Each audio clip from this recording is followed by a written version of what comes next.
I stared at Kyle in disbelief, his words cutting deeper than any knife. "A Barren B1tch?" I repeated, the venom dripping from his drunken slur. The wedding reception around us fell silent, all eyes turning towards the commotion. "You heard me," Kyle sneered, his face flushed from too much whiskey. "When are you going to accept that you're defective? We should have never gotten married." White-hot shame burned my cheeks as I looked around at my family's horrified expressions. My sister Amy's hand flew to her mouth, her beautiful wedding day now marred by her new brother-in-law's cruelty. In that moment, I knew my marriage was over. How could I ever forgive such a humiliating insult, hurled at me simply for being unable to conceive? The one thing I'd been upfront about from the start, yet Kyle had promised to accept. I thought back to those early days when we first met. I was his realtor during his bitter divorce. Despite the awkward circumstances, an unexpected spark had formed between us. Kyle love-bombed me with reassurances that my infertility didn't matter, that he just wanted to build a life with me. Looking into his glazed, hateful eyes now, I barely recognized that same man. "I'm leaving," I declared, fighting back tears. I refused to allow Kyle to see me crumble. Not after he'd so callously disrespected me in front of everyone. "Yeah, get out of my face," he growled, swaying on unsteady feet. "Useless." I stormed out with as much dignity as I could muster, my heart shattering into pieces. How could someone I loved turn so monstrous over the very issue he claimed to accept? In the parking lot, I collapsed against my car, sobs racking my body. Distantly, I heard Amy calling my name, but I couldn't bear to face her, or anyone right now. I just wanted to go home, to the house I'd worked so hard to purchase through a successful real estate career. A career that had always come first for me, until my biological clock started ticking and I realized how much I longed for a child of my own. A dream that now seemed permanently out of reach because of my so-called husband's cruelty. Anger began to eclipse my sadness as I thought about all the times I'd broached trying IVF, only for Kyle to shut me down or make excuses for not getting tested himself. Was this his plan all along? To string me along until he could publicly humiliate me over my infertility? Well, if that was the game he wanted to play, I vowed in that moment to make him pay dearly. I would fight for everything in the divorce, the house, the assets, the whole 9 yards. And I wouldn't stop there. Kyle had awoken a vengeful fire within me that would burn every last part of his miserable existence to the ground. Whatever it took, I would make him suffer as he'd made me suffer tonight. He wanted to see a real bitch. He was about to meet one, and by the time I was done with him, he'd have a new word for what I was: unstoppable. I couldn't get the image of Kyle's cruel sneer out of my mind as I sat alone in the dimly lit bar nursing a glass of Cabernet. Normally, I preferred to drink at home, but tonight I needed the ambiance of somewhere public to take my mind off the events at Amy's wedding reception. "Can I get you another?" The bartender nodded towards my empty glass, but I shook my head. One was enough for me to take the edge off without going overboard. As I sipped the last few ruby drops, my mind drifted back to those first giddy months when Kyle and I began dating. He'd been so attentive, so understanding about my infertility struggles. Looking back, I realized he'd simply been mirroring me, telling me exactly what I wanted to hear. We'd met during one of the lowest points of my life, Kyle hiring me as his realtor to sell the house he'd shared with his ex-wife. Despite the somber circumstances, there was an undeniable spark between us from that first open house walkthrough. "I have to admit, you're making this painful process a lot more bearable," Kyle had said with a warm smile, his hazel eyes crinkling at the corners. "You've got a great bedside manner for an agent." I'd felt an unexpected flutter in my chest at the compliment. "Well, I do try to make my clients as comfortable as possible during emotional transitions like this." "Oh, I'm definitely comfortable around you," he'd said with a wink, leaving me flustered but intrigued. Over the next few weeks, Kyle's harmless flirtations escalated until he finally asked me out for drinks. I'll admit I was hesitant at first. Dating a client seemed like such a conflict of interest, but Kyle a charming, persistent man, and eventually I gave in to his pursuit. "I want you to know, I'm okay with the fact that you can't have kids," he'd said on one of our first dates, catching me off guard with his forwardness. "My ex put me through hell trying to get pregnant for years. I'm kind of relieved not to go through that again. I tensed up, prepared for the usual rejection that came whenever I disclosed my infertility to potential partners. But Kyle simply reached across the table and squeezed my hand. Hey, I mean it. That's not a deal breaker for me at all. You're smart, successful, beautiful. What more could a guy want? His easy acceptance was like a balm to the wound I'd carried for so long. Here was a man who didn't care about my inability to bear children, who seemed to genuinely want me for me. How naive I was back then. Another glass of wine? The bartender's voice pulled me from my reverie. I looked up, blinking against the harsh lights. No, I'm good. Just get me my tab, please. I needed to sober up and clear my head.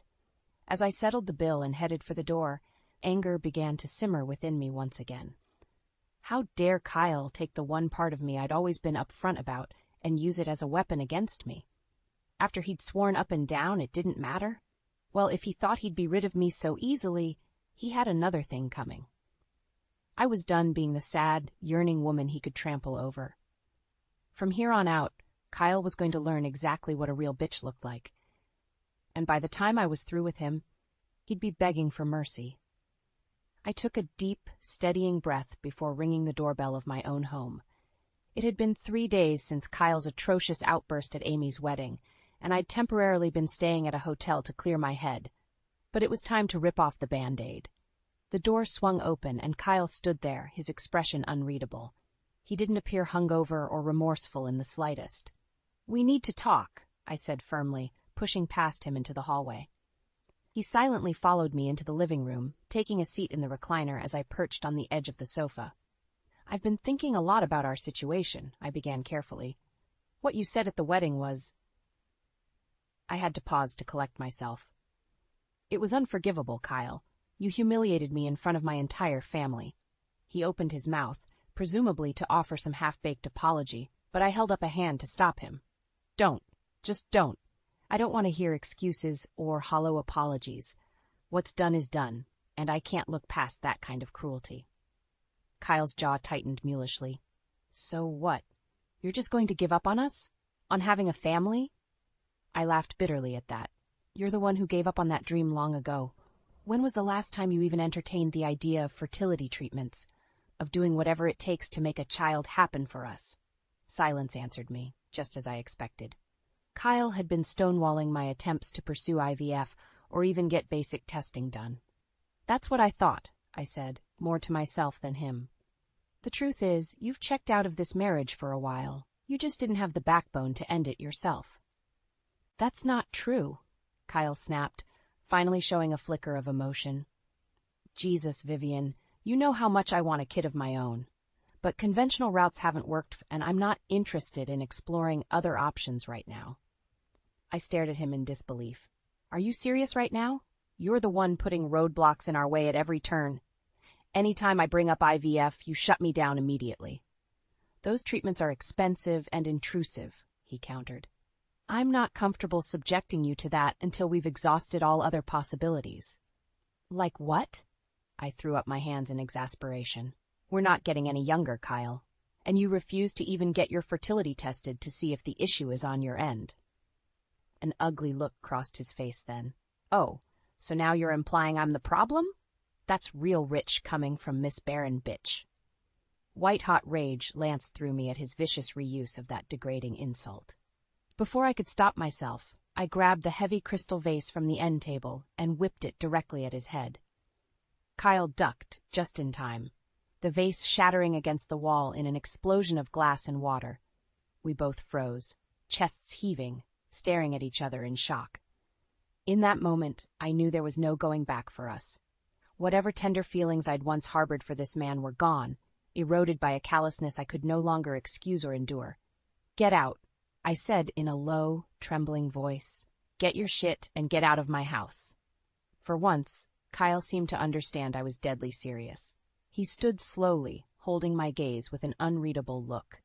Then, without another word, he turned and left the room to pack his things. 3 weeks had passed since I kicked Kyle out, and I was just starting to feel like I could breathe again. The divorce proceedings were underway, and with each legal maneuver, I felt layers of his toxic presence being stripped away from my life. I should have known it wouldn't last. The incessant ringing of my cell dragged me from a restful slumber.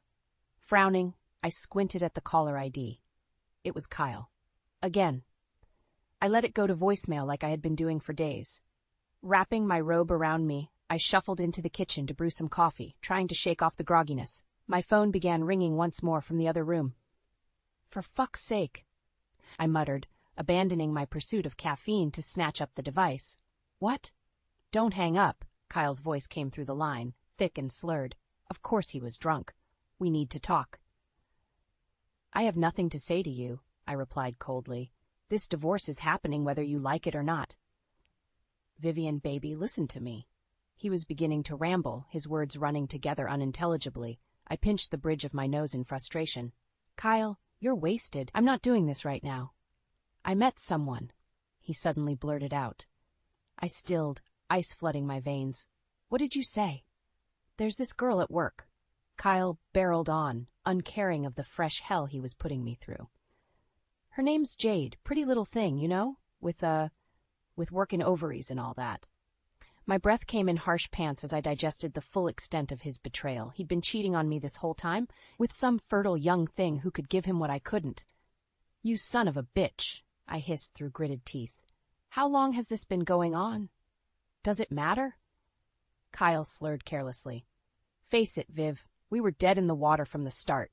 You got a defective body, and I got needs, you know?"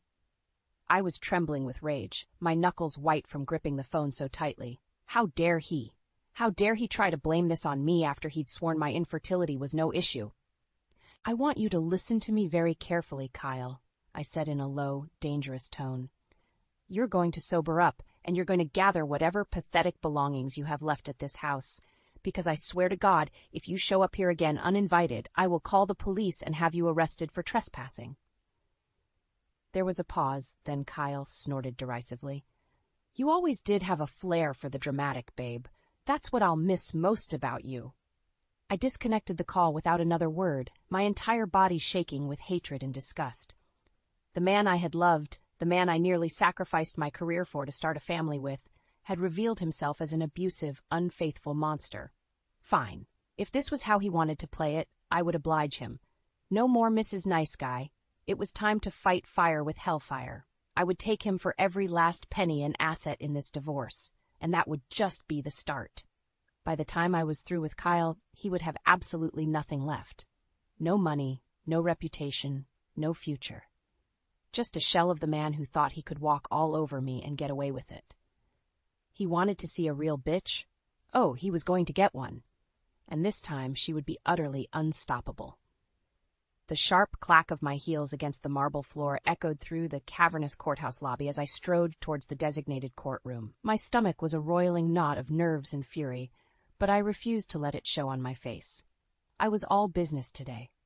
Kyle was already seated at the defendant's table when I arrived, slouched in his chair with a sullen expression. His lawyer leaned over to murmur something in his ear, but he just shrugged listlessly. Typical Kyle, never taking anything seriously until it was too late. Miss Archer, my attorney Jessica, greeted me with a warm smile as I took my place. "Are you ready for this?" I gave her a curt nod, my jaw clenched tightly. More than ready. I'd been counting down the days until I could finally face Kyle in this arena and make him pay for his deplorable actions. The judge entered and called the court into session. I tuned out the usual procedural blah blah, keeping my eyes trained on Kyle with laser focus. He refused to meet my gaze, however, fixing his stare somewhere in the middle distance. Finally, it was time for opening statements. Kyle's lawyer, some smug jackass in an expensive suit, stood and launched into a long-winded diatribe about how his client was just a poor, downtrodden man being persecuted by his wife's inability to have children. How Kyle had stuck by me for years, waiting patiently to start a family, only to have his dreams crushed by my medical condition. I had to grip the table to keep from erupting at the blatant character assassination. How dare they try to paint Kyle as some sort of long-suffering victim, after the unspeakable way he disrespected and betrayed me? When it was Jessica's turn, she calmly recounted the real facts. How Kyle had willfully cheated on and abandoned me after I'd been upfront about my infertility from the start. how he'd grown abusive and mocked my condition, violating the prenuptial agreement we'd signed about dealing with this issue together through IVF or other treatments. Mr. Walker is an adulterer and a liar who has caused severe emotional trauma to my client, Jessica stated, her voice like steel. We will be seeking full entitlement of assets as well as spousal support on Miss Archer's behalf. She has more than upheld her end of their marital contract. I could feel Kyle's hateful glare burning a hole in the side of my head, but I didn't dare look his way. I was too busy fighting back a triumphant smirk. This was merely the opening salvo. By the time these proceedings were over, Kyle would be left with nothing but the clothes on his back. Every last penny, property, and asset would be striped from him in recompense for his cruelty. And even that wouldn't be enough for me. The legal realm was just the start. I would make it my life's mission to utterly decimate Kyle's existence down to the bone. He thought he'd been humiliated at Amy's wedding? He hadn't seen anything yet. As the judge droned on, laying out the schedule for evidence presentation and witness testimony, I allowed myself a sidelong glance at my soon-to-be ex-husband. Our eyes met, and I made sure he could see the cold, brutal determination in my gaze, a silent promise of the suffering to come. Kyle's sneer faltered for just a moment before he looked away. Good. He was finally starting to understand that he'd awoken a vengeful beast that would never rest until he paid the ultimate price. And I always collected what was owed to me. The rhythmic tapping of my manicured nails against the sleek desktop provided a steady metronome as I pored over the documents laid out before me. Financial records, property deeds, business prospectus files, I had dug up every last scrap of Kyle's personal and professional life like a bloodhound. My eyes narrowed as I studied the latest incriminating paper trail. So this was how Kyle had been funding his tawdry little affair with that perky blonde Jade, siphoning money from his sham of a business into an offshore account, thinking he could hide his indiscretions from me. Fool. There wasn't a single underhanded deal or shady transaction that could escape my scrutiny. Not when I had the most powerful tools in my arsenal, an encyclopedic knowledge of real estate loopholes, and my unshakable thirst for vengeance. The divorce proceedings had been a mere opening salvo. Kyle had been so smug, so sure he could bully and manipulate his way into keeping the bulk of our assets like he had in his previous marriage. But I'd beaten him at his own game, stripping away everything he tried to protect until he was left with next to nothing. Yet that still wasn't enough for me, not by a long shot. No, I needed to go to earth on his entire miserable existence, destroy every last thread of his finances, his reputation, his future prospects, until he was left as a sniveling, impoverished husk. Only then would I finally be able to breathe freely again. A sudden knock at the door broke my concentration. Come in, come in. I called out crisply. Jessica strode into the room, her sharp gaze scanning the paper trail laid out before me. Working late again, I see, she remarked with a hint of admiration. You really are relentless when you set your mind to something, Vivian. You know me, I replied with a thin smile. I never leave a job half-finished. Well, your dedication is certainly paying off. Jessica set a glossy folder on the desk between us. I have the latest updates on our extracurricular activities regarding Mr. Walker. I snatched up the folder eagerly, flipping it open to examine the contents. A feral grin slowly spread across my face as I took in the damning evidence. Phone records, financial statements, photos, all the proof I needed to bring the next phase of my revenge scheme crashing down on Kyle's head. This is perfect, I purred, looking up at Jessica with undisguised glee. He'll never see this coming. I must admit, I had my doubts when you first proposed this undertaking, Jessica said carefully. It's not exactly something they cover in law school ethics courses. But you're a professional who understands that ethical rules are more like guidelines, I countered with a wink, especially when the ends justify the means. Jessica's cool demeanor cracked slightly as she let out a low chuckle. Well, when you put it that way, let's just say I've enjoyed being on the winning team for once. Don't worry. You'll be compensated handsomely for all your efforts, I assured her, already turning my mind to the delicious ways I could dismantle Kyle's world using this new intel. Thanks to you, that bastard is going to wish he'd never been born by the time I'm through with him. I have no doubt, Jessica murmured, almost sounding impressed against her will. She drew her blazer a little tighter. Well then, I'll leave you to it. Just let me know if there's anything else I can do to assist in your endeavors.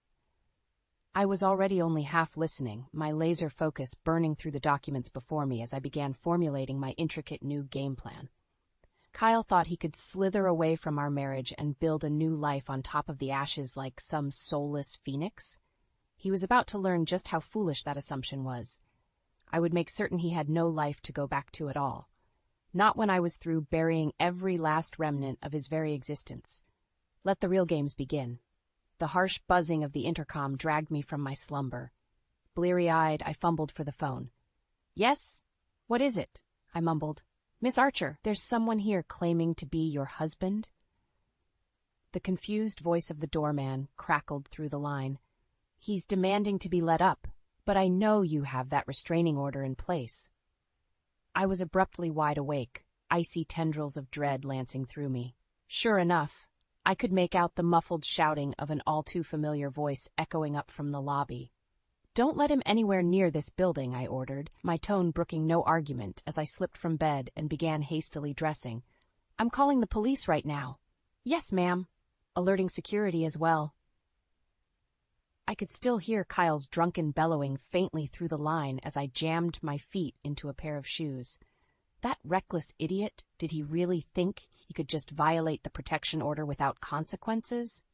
Then again, he'd never been one to think things through. His arrogance and temper were about to be his undoing once again. I threw on a coat over my pajamas and stormed out into the hallway, stabbing at the elevator call button with far more force than necessary.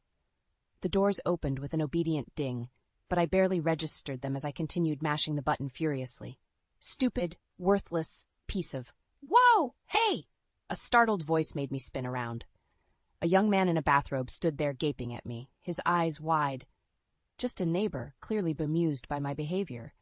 You need to take it easy there, ma'am, he said carefully, as if talking someone down from a ledge. It's just an elevator, yeah. No need to bash the thing up. I opened my mouth to issue a blistering retort, but the words died in my throat as a sudden crash echoed from the stairwell down the hall, following by the unmistakable sounds of shouting and a scuffle. Get off me! You rent-a-cop morons! That psycho bitch is my wife. My heart plummeted into my stomach as I recognized Kyle's voice. He was here, in the building. Somehow he'd slipped past the security downstairs. The stairwell door burst open, and Kyle came tumbling through, grappling with two large guards in ill-fitting uniforms. A lamp went crashing to the floor in the melee, and the neighbor let out a strangled yelp as he flattened himself against the wall. You! Kyle's bloodshot eyes landed on me with feral hatred as the guards struggled to subdue his flailing limbs. You did this to me, you miserable barren hag! You took everything from me! Shards of glass crunched underfoot as he broke free for just a moment, lunging at me with outstretched hands as if to wring my neck. The guards recovered quickly, seizing him by the shoulders and slamming him face first into the wall with sickening force. Get him out of here, I said quietly, adrenaline thrumming through me as I watched Kyle's pathetic form slump to the floor. And make sure he gets booked this time. The wail of approaching sirens echoed up from the street below, announcing the cavalry's arrival. I lifted my chin, refusing to let that sniveling worm see me flinch or show any weakness whatsoever. This was just another hiccup in my long-game agenda, a minor inconvenience that would barely dent the surface of the torment I had in store for Kyle. One that would never, ever stop until he was utterly erased from existence. As the police stormed in to subdue and haul away my raving soon-to-be ex-husband, I turned and headed back towards my apartment, chin held high. Kyle could scream and rage all he wanted. It only made my ultimate victory all the sweeter. The neighbor was still frozen against the wall, staring at me with a mixture of horror and awe. I offered him a thin smile as I passed. You may want to get those locks changed, dear, I said lightly. This building clearly has a bit of a pest problem. I sipped my mimosa leisurely, basking in the warm California sun filtering through the patio doors. Laughter and cheerful chatter drifted over from where my husband Nathan played an energetic game of tag with our rambunctious 5-year-old son in the backyard. Mommy, Mommy, did you see me run from Daddy? the little whirlwind came barreling over, his cheeks flushed with exertion and delight. "I saw, baby," I chuckled, ruffling his tousled brown hair. "You're getting so fast." "Not fast enough to outrun me forever." Nathan joined us with a roguish grin, scooping up our giggling son and pelting him with raspberries against his neck. I watched the tender scene with a sense of contentment settling over me like a warm blanket. To think, just a few years ago I had been trapped in a bitter, loveless marriage headed for an inevitable explosion. If someone had told me back then that this kind of happiness and peace was in my future, I would have laughed in their face. Yet, here I was, the proud mother of the child I'd longed for, sharing my life with a caring partner who adored me. All because I'd had the strength to walk away from the toxic situation with my previous husband and take my future into my own hands. Nathan set our son down, allowing him to scamper off towards the swing set before settling onto the patio lounge beside me. He draped an arm around my shoulders, pressing a kiss to my temple. "You look so beautiful sitting here like the queen you are," he murmured in that deep timbre that still made my heart flutter after all this time. I leaned into his embrace with a contented sigh. "I'm just relieved we were able to have this," I said honestly. "For so long, I thought motherhood was an impossible dream." "Well, you never gave up on that dream despite everything," Nathan said fondly. "That's one of the things I admire most about you, Viv. Your perseverance in the face of adversity is downright awe-inspiring." A wry smile tugged at my lips as I thought about just how strong I'd had to be to overcome the adversity of my failed first marriage, to dismantle my ex's entire existence through sheer grit and determination, ensuring he was left with a ruined husk of a life as penance. Of course, Nathan knew none of those unsavory details. I'd been careful to keep that dark period tightly under wraps, not wanting its poison to seep into my fresh start. As far as he and the rest of the world were concerned, I was simply a successful career woman who had prioritized her goals for many years before allowing love into her life again. They didn't need to know the brutal lengths I'd gone to in order to enact my ultimate revenge. How I'd systematically stripped my ex of his finances, his business, his reputation, until he was left homeless on the streets, a broken, destitute shell of a man. A harsh punishment, to be sure, but a fitting one after the way he'd betrayed and tormented me over my infertility. "You know, I actually ran into Kyle the other day," Nathan suddenly spoke up, jarring me from my thoughts. "Well, I should say he ran into me while panhandling on the street." My blood froze in my veins at the mention of that name, the one remnant of my dark past that I could never fully escape, no matter how much I tried to bury it. "He's really in a bad way these days," Nathan went on, oblivious to my discomfort, raving about some grand injustice being done to him, how his life was stolen away by a vindictive woman. I kept my expression carefully neutral, even as my heart thudded against my ribcage. So my masterful machinations had reduced Kyle to a delusional, rambling beggar spouting conspiracies to anyone who would listen. Fitting, in a tragically poetic way. Nathan shook his head sadly. "I almost felt sorry for the guy, to be honest, until he got aggressive and started shouting threats, that is. Had to call the cops to get him to move along." "I see," I said tightly, grateful when our son came bounding over to recapture Nathan's attention. I took a long pull from my mimosa, willing my body to release its tension. The truth was, I didn't feel even an ounce of pity for the broken man Kyle had become. He was simply reaping what he'd sown through his vile actions all those years ago. A waking nightmare of his own making that he was doomed to endure, alone and forgotten by the world. Perhaps someday I would be able to purge him from my thoughts completely and bask in this new life I'd built without any lingering shadows. But until then, I would wear the scars of my trials like badges of honor, reminders of my strength. After all, I was the one who had risen from the ashes to become unstoppable, and I would never let anyone make me a victim again. The news hit me like a sledgehammer to the gut. My husband, Rowan, had just received a call that his estranged uncle, the wealthy business magnate Jonathan Winthrop, had passed away. "Your uncle named you as one of the primary beneficiaries in his will," the lawyer on the other end announced. Rowan's eyes widened in disbelief. "My uncle? But we haven't spoken in over a decade. Are you certain?" "Quite certain, Mr. Blackwood." You and your wife are requested to attend the reading of the will tomorrow. As the call ended, Rowan turned to me, his expression a mix of shock and confusion. Alara, this could be our chance to turn things around. Uncle Jonathan's fortune could save our struggling business. I forced a smile, trying to mirror his cautious optimism, but a knot of unease twisted in my stomach. Nothing in life came without a price, and I couldn't shake the feeling that this unexpected windfall would demand a heavy toll.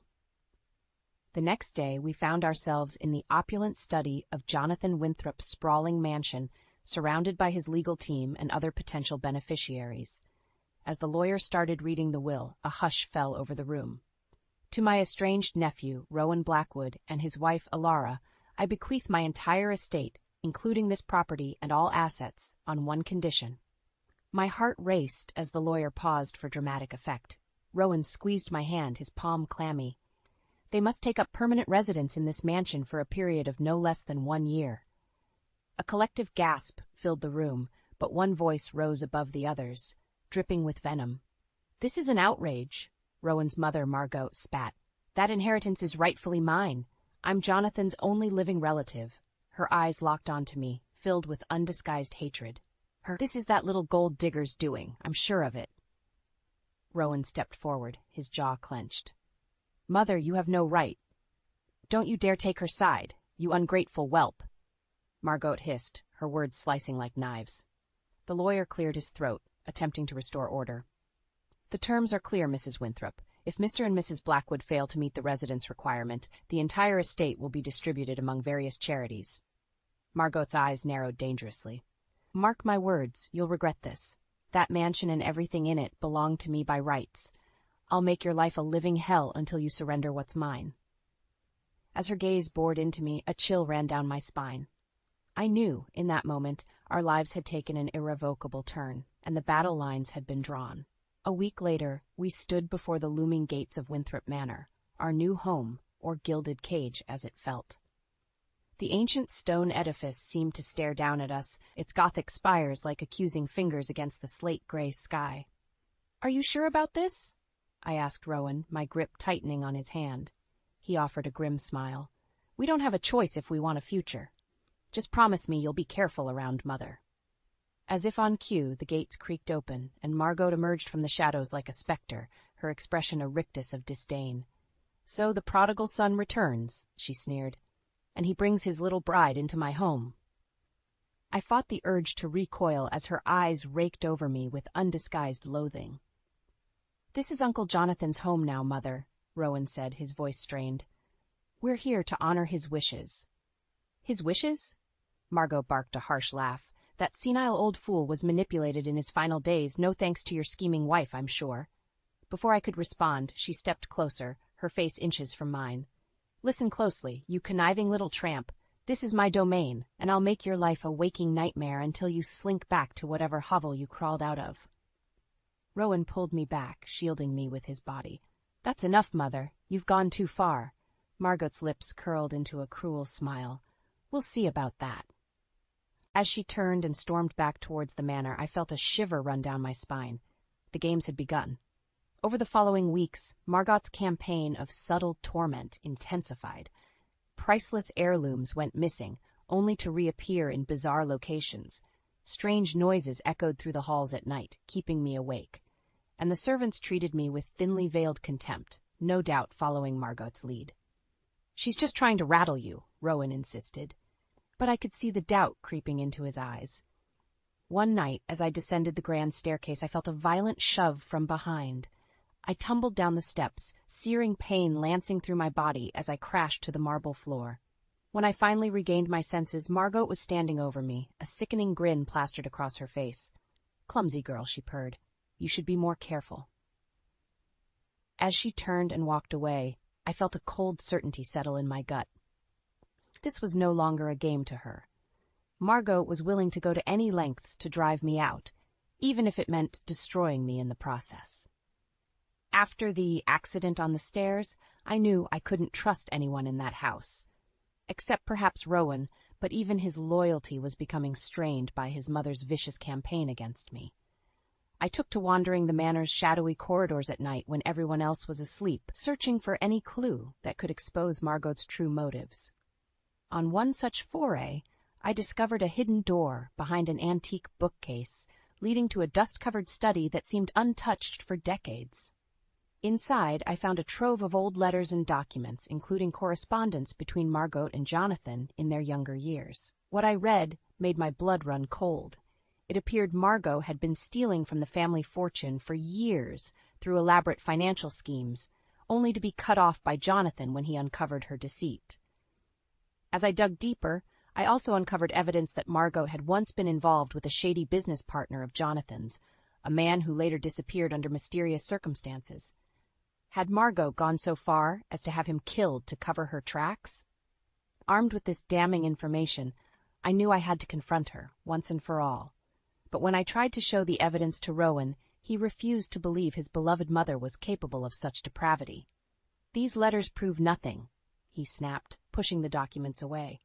"Mother has been nothing but generous and loving her entire life. I think you're allowing your imagination to run wild." "Don't be a fool, Rowan," I cried, my frustration boiling over. "Can't you see she's manipulating you, just like she's been doing your entire life?" His jaw tightened, and I realized I'd struck a nerve. "Get out. I need some time alone to think about all of this." As I left him brooding in the study, a pit of dread opened in my stomach. Margot's web of lies was so intricately woven, so deeply rooted in Rowan's psyche, that I feared nothing short of a miracle could make him see the truth. In the days that followed, strange occurrences began plaguing me again. More missing valuables, eerie scratching sounds from behind the walls, and an increasing sense of being watched. I knew Margot was behind it all, but I could never catch her in the act. Then, one evening, the servants began whispering about a scandalous story that had surfaced in the local papers, depicting me as a shameless gold digger who had ensnared Rowan through nefarious means. The vicious lies left me reeling, and I knew Margot's hand was behind this public defamation. When I confronted Rowan about it, he seemed conflicted, torn between his loyalty to me and his ingrained devotion to his mother. "Perhaps it would be best if you left for a while," he said, unable to meet my eyes, "at least until this blows over." As I stared at the man I loved, I realized our relationship was hanging by a thread, fraying under the relentless onslaught of Margot's cruelty. If I didn't act soon, I would lose everything: my home, my husband, and any chance at the life we'd dreamed of. The battle lines had been drawn, and I would have to fight with every weapon at my disposal if I hoped to survive the war Margot had declared. No matter the cost, I wouldn't go down without a fight. In the aftermath of the vicious newspaper story, the atmosphere at Winthrop Manor became suffocating. Rowan grew increasingly distant, torn between his loyalty to me and his lifelong conditioning by his manipulative mother. Meanwhile, Margot's underhanded tactics escalated in boldness and cruelty. It all came to a head one chilly autumn night. I had retired early to the bedroom Rowan and I shared, exhausted from another day of walking on eggshells in that accursed house. As I prepared for bed, a faint scratching sound came from the adjoining dressing room, like fingernails on wood. My heart pounding, I crept toward the noise, pushing open the dressing room door. That's when I saw it: a blazing trail of liquid snaking along the floor towards the piles of cast-off clothing. The unmistakable scent of kerosene filled my nostrils, seconds before the first lick of flame consumed the fabric. I stumbled back, choking on thick black smoke as the fire spread with terrifying speed. By the time I made it back into the bedroom, flames licked hungrily at the draperies and seared my lungs. I clawed desperately at the bedroom door, but some force held it firmly in place from the other side. "Help! Rowan! Please, someone help me!" I screamed, panic clawing at my throat as the room became an inferno around me. Then, over the roar of the blaze, I heard it, Margot's shrill laughter cutting through the chaos. That twisted cackle would haunt my nightmares for the rest of my days. Just as the searing pain and smoke threatened to overwhelm me, the bedroom door exploded inward with a thunderous crack. Rowan burst in, soot streaking his panic-stricken face, and pulled me bodily from the conflagration raging within. I don't remember much after that, only fragments of being rushed to the hospital, bandages binding my scorched skin, and the vacant look in Rowan's eyes as he watched over me in silence. When I finally regained my senses days later, Rowan sat slumped by my bedside, his expression hardening as I recounted the night's events. "She tried to kill you," he muttered in a hollow tone, the truth he had been so desperate to deny finally settling in his bones. "My own mother." I took his hand, ignoring the sting of my blistered skin, and made him meet my gaze. "She has to be stopped, Rowan, before this goes any further." His eyes smoldered with rage and anguish, I know. But even then, as he said the words, I could see the fractures splintering his loyalty, the product of a lifetime's manipulation threatening to reassert itself. Margot's twisted lies had sunk their hooks in deep, and I feared they might never fully release their grip on the man I loved. Rowan pressed his forehead to my hand, his next words barely more than a pained whisper. "I want to believe you, Alara, more than anything, but without proof, without knowing the full truth of what she's done." He trailed off, and in that moment, I felt more alone than I ever had in my life, as if I were drifting helplessly at sea with no anchor to hold me in place. It was then that I knew I would have to take matters into my own hands if I had any hope of surviving Margot's vendetta and salvaging what little remained of my crumbling life. Whatever the cost, I had to find a way to expose that vile woman's sins before they destroyed me completely. After the harrowing ordeal of the fire, I knew I couldn't remain a passive victim any longer. If I didn't take decisive action, Margot's malicious games would consume me completely. Rowan's loyalty was hanging by a frayed thread, and it was clear I couldn't rely on him to protect me from his mother's ruthless machinations. In the depths of that long, agonizing night following the inferno, a newfound resolve took root within me. I would gather whatever allies and evidence I could to finally expose Margot for the vicious, conniving snake she truly was, even if it meant facing her darkness head-on. My first step was contacting the local authorities and providing them with the damning letters and documents I'd uncovered, detailing Margot's financial crimes and the mysterious disappearance of Jonathan's former business partner. While the police seemed skeptical at first, the mounting pile of evidence against her could not be easily dismissed. Next, I reached out to an unlikely source, Francine, one of the manor's longest-serving maids who had endured Margot's cruel treatment for decades. Years of pent-up resentment bubbled to the surface as I revealed what I knew of Margot's misdeeds. "That wretched harpy has had her talons in me since I were a young girl," Francine hissed, her voice thick with hatred. "Blackmail, threats, you name it. She's a right evil one, that's for certainty." With Francine's help, I began uncovering even more of Margot's sordid secrets, illicit affairs, underhanded business dealings, and long-buried scandals that she'd worked tirelessly to conceal. It became increasingly clear that her entire life was a meticulously constructed web of lies and deceit. However, the final piece of the puzzle remained maddeningly elusive, the key to unraveling her twisted scheme against me and exposing her murderous intentions once and for all. That crucial lead finally came from an unexpected source, Margot's own estranged younger sister, Emma, who had been ostracized from the family years ago. I received an anonymous letter from her, detailing a particularly vicious confrontation that had driven her from Winthrop Manor in disgrace. "Margot has always been rotten to the core," Emma wrote in a shaky hand. "Petty, vindictive, utterly consumed by greed and status. But you must know the truth about what really happened the night our father died, the real reason she turned on me so viciously." My hands trembled as I read on, the final horrifying revelation unfolding like a serpent unfurling its coils. Emma claimed that on the night of their father's fatal heart attack, she had discovered Margot rifling through his safe and pocketing wads of cash and valuable documents. When Emma threatened to expose her sister's despicable actions, Margot had snapped, unleashing a torrent of vile accusations and threats that left Emma fearing for her very life. In that moment, I knew I held the linchpin, the damning evidence that could finally topple Margot's house of cards and reveal the true depravity lurking behind her meticulously crafted facade. Armed with Emma's testimony and the weight of everything I'd uncovered, I resolved to bring the full truth to light in a final, climactic confrontation. No more games, no more veiled threats or skirting the periphery of Margot's secrets. It was time to wield the power of her own sins as a weapon and cut her down to size once and for all. As I steeled myself for the impending battle, I could almost feel the gathering storm rumbling in the distance, heavy with the promise of reckoning. Margot's reign of terror and deception was nearing its end, by her own hand or by mine. The day of reckoning arrived sooner than I expected. I had summoned the estate's executors, the police, and a few trusted allies to bear witness as I finally stripped away Margot's veil of lies and deception. We gathered in the manor's grand hall, the vaulted ceiling seeming to press down with the weight of the impending confrontation. Rowan stood apart from the others, his expression haunted as he steeled himself for the ugliness to come. Margot swept in fashionably late, as was her style, her haughty gaze sweeping over the assembled crowd with a mix of disdain and bemusement.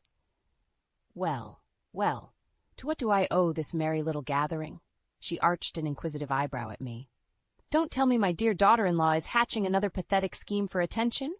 Cut the act, Margot, I spat, my anger simmering just beneath the surface. Your game is up. We know everything. For a split second, a flicker of uncertainty danced across her face before the mask reasserted itself. I haven't the faintest idea what you're raving about, you delusional little. Save your venom, I snarled, retrieving a thick manila envelope with a trembling hand.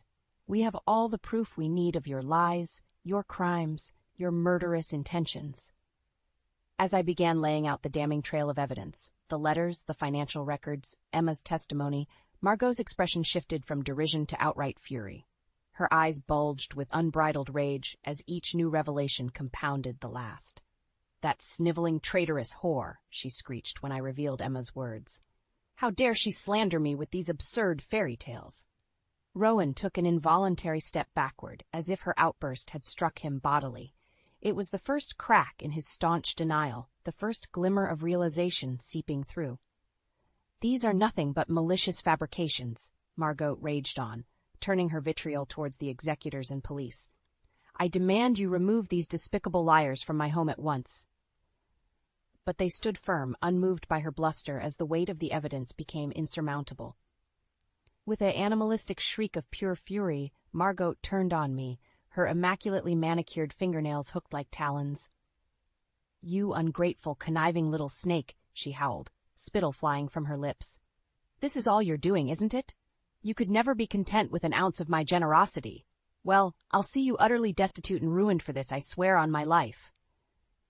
In that moment, she seemed to swell to an even more grotesque, inhuman form, a twisted, wrath-filled harpy clawing desperately at the unraveling threads of her meticulously crafted lies. Rowan moved to intervene, to shield me from his mother's incandescent rage, but I held up a hand to stop him. I would face her unbridled fury and let it consume itself to bitter ashes. It's over, Margot, I said, startled by the calm resolution in my own voice. No more lies, no more manipulations. Your house of cards has collapsed around you, and this time there's no escaping the consequences of your actions. For a long, breathless moment, she seemed on the verge of unleashing another torrent of rage and denial. But then, something shifted in her eyes. The fight bled out of her, letting the mask slip just a bit to reveal the hollowed, broken thing that lurked beneath. As the police moved to take her into custody, Margot didn't resist. She simply sagged in on herself like a deflating husk, and allowed herself to be led away in contemptuous silence. Only then did the floodgates open for Rowan. He crumpled to the floor in racking sobs, all the years of anguish and torment finally spilling forth. As I gathered him in my arms, I knew both healing and hardship still lay ahead. Though Margot's twisted games had been exposed, shattered shards of her poisoned legacy still remained, fractures that would take years to mend if they ever fully could. But in that moment, allowing the cathartic release to wash over us both, I knew we would persevere. Margot's tyranny had been broken, and from the ashes of her ruination, perhaps some semblance of hard-won peace could finally take root. In the aftermath of Margot's explosive unraveling, the consequences of her depravity unfurled like a wildfire, consuming everything in its path. The evidence we had gathered proved irrefutable. Records of embezzlement, blackmail, corporate sabotage, and even mounting circumstantial ties to at least one suspicious disappearance. As the full extent of her sins came to light through a highly publicized legal prosecution, the reactions from her once vaunted social circles ranged from shock and revulsion to a perverse sort of schadenfreude. Who would have thought prim proper Margot Winthrop was really such a degenerate monster? I overheard one well-coiffed matron murmur to her companion outside the courthouse. She always seemed so genteel and refined. Just goes to show you never really know someone, do you? For her part, Margot embraced her infamy with a sort of deranged defiance, lashing out with unrestrained vitriol at every turn. It was as if, now that her facade had been irreparably shattered, she delighted in flaunting the full breadth of her depravity. You imbeciles have no inkling of what I've sacrificed to maintain our family's status and legacy, she screeched during one courtroom tirade. You're fortunate I didn't have the lot of you disposed of the same way as that sniveling worm Jonathan's partner.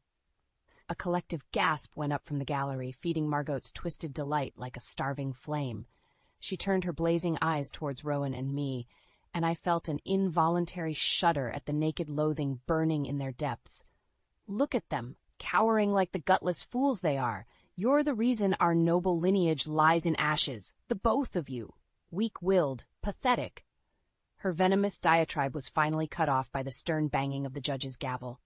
But even as the bailiffs muscled her away, Margot directed one last look of pure, unbridled hatred in our direction. A silent promise that this war was far from over, at least in her mind. Over the following weeks, Margot's downfall accelerated with dizzying speed.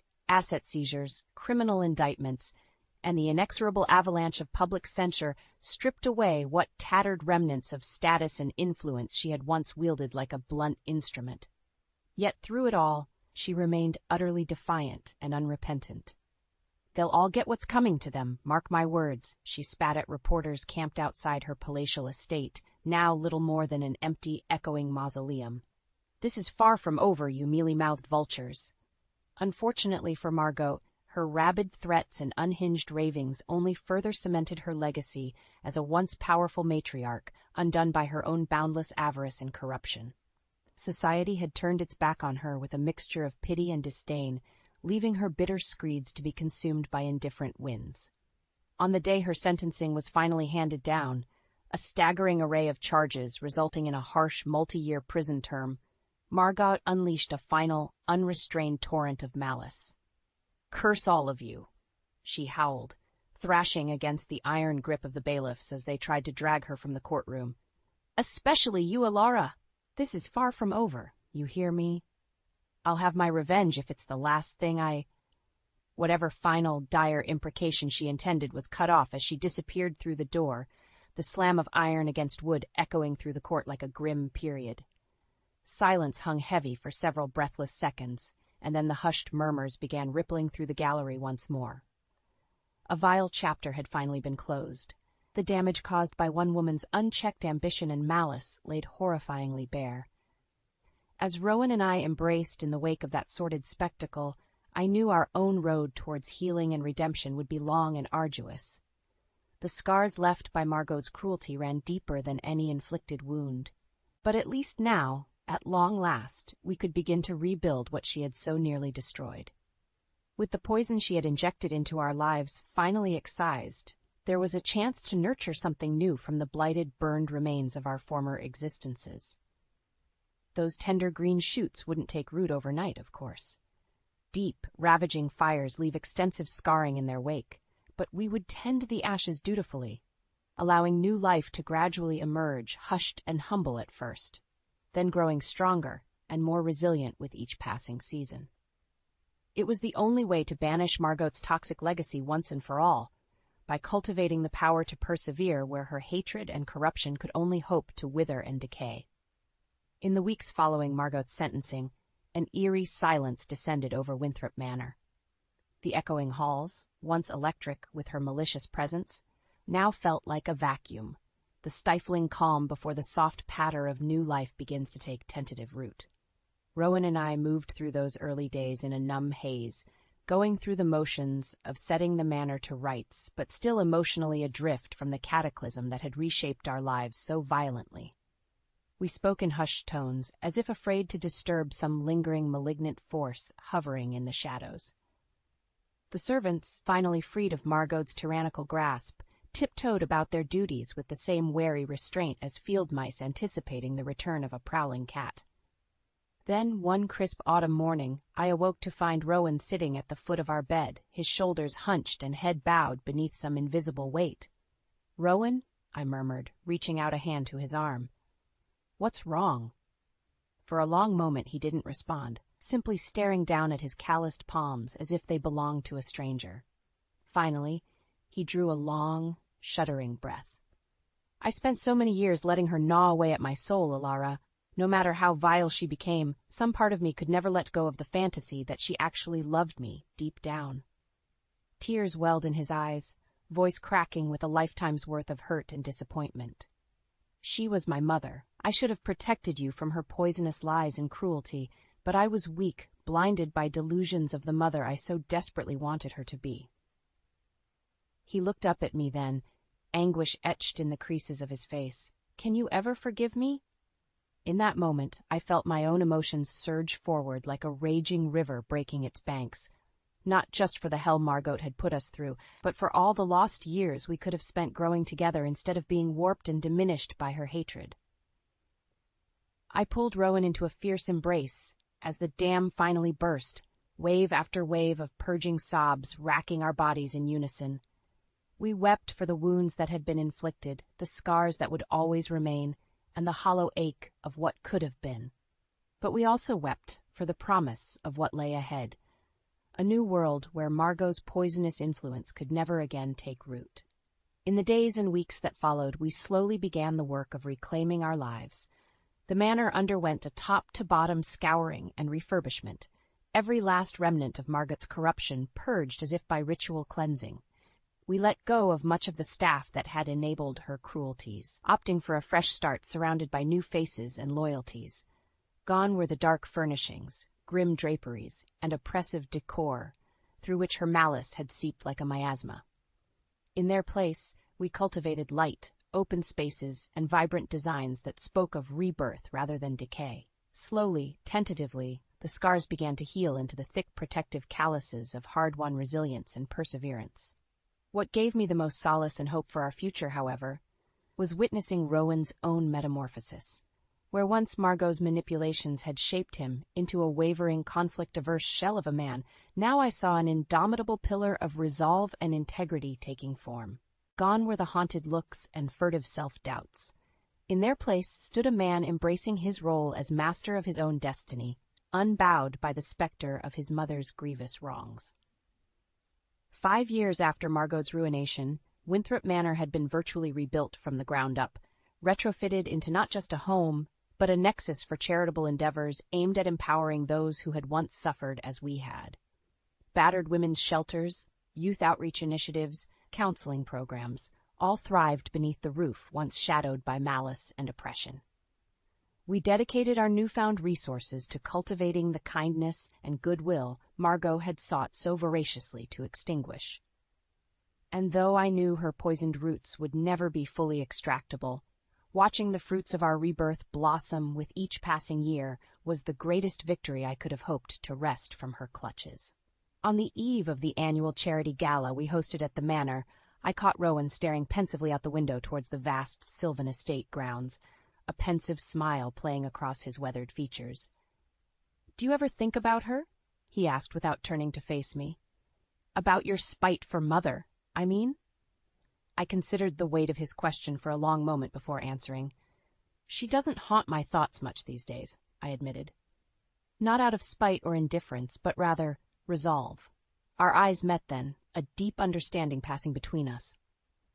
Margot's hatred very nearly destroyed everything, our relationship, our livelihood, our very souls. But we survived. We persevered through the darkness she inflicted and remade something beautiful from the ashes. I laced my fingers through his, marveling at how far we'd come. That is the greatest revenge we could ever claim over her bitterness and cruelty. Not by perpetuating the cycle of hurt, but by overcoming it and choosing to nurture the light she fought so desperately to smother. Hand in hand, we stood in comfortable silence, watching the golden rays of dusk gild the grounds, the lands and legacy we had reclaimed in the name of all that was good, just, and true. Our tomorrow was unwritten, filled with untold promise and possibility.